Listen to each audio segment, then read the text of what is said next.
was in the temple, he watched the rich people dropping their gifts in the collection box. Then a poor widow came by and dropped in 2 small coins. I tell you the truth, Jesus said, this poor widow has given more than all the rest of them, for they have given a tiny part of their surplus. But she, poor as she is, has given everything she has. Some of the disciples began talking about the majestic stonework of the temple and the memorial decorations on the walls. But Jesus said, the time is coming when all these things will be completely demolished. Not one stone will be left on top of another. Teacher, they asked, when will all this happen? What sign will show us that these things are about to take place? He replied, don't let anyone mislead you, for many will come in my name, claiming I am the Messiah and saying the time has come, but don't believe them. And when you hear of wars and insurrections, don't panic. Yes, these things must take place first, but the end won't follow immediately. Then he added, nation will go to war against nation and kingdom against kingdom. There will be great earthquakes, and there will be famines and plagues in many lands. And there will be terrifying things and great miraculous signs from heaven. But before all this occurs, there will be a time of great persecution. You will be dragged into synagogues and prisons, and you will stand trial before kings and governors because you are my followers. But this will be your opportunity to tell them about me. So don't worry in advance about how to answer the charges against you, for I will give you the right words and such wisdom that none of your opponents will be able to reply or refute you.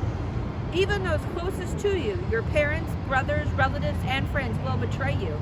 They will even kill some of you, and everyone will hate you because you are my followers. But not a hair of your head will perish. By standing firm, you will win your souls. And when you see Jerusalem surrounded by armies, then you will know that the time of its destruction has arrived. Then those in Judea must flee to the hills. Those in Jerusalem must get out, and those in the country should not return to the city. For those will be the days of God's vengeance, and the prophetic words of the scriptures will be fulfilled. How terrible it will be for pregnant women and for nursing mothers in those days. For there will be disaster in the land and great anger against this people.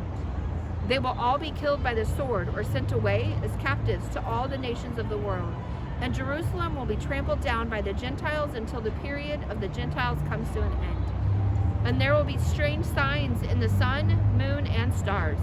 And here on earth the nations will be in turmoil, perplexed by the roaring seas and strange tides. People will be terrified at what they see coming upon the earth, for the powers in the heavens will be shaken.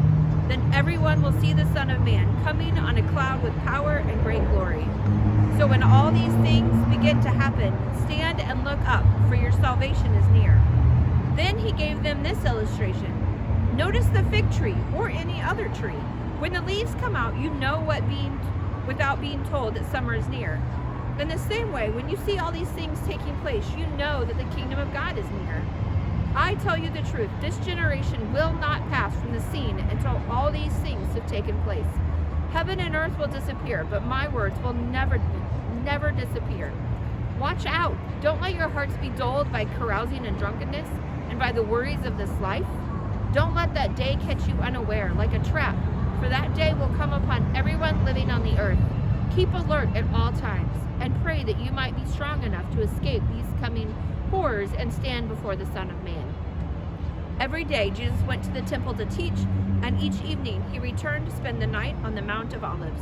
The crowds gathered at the temple early each morning to hear him.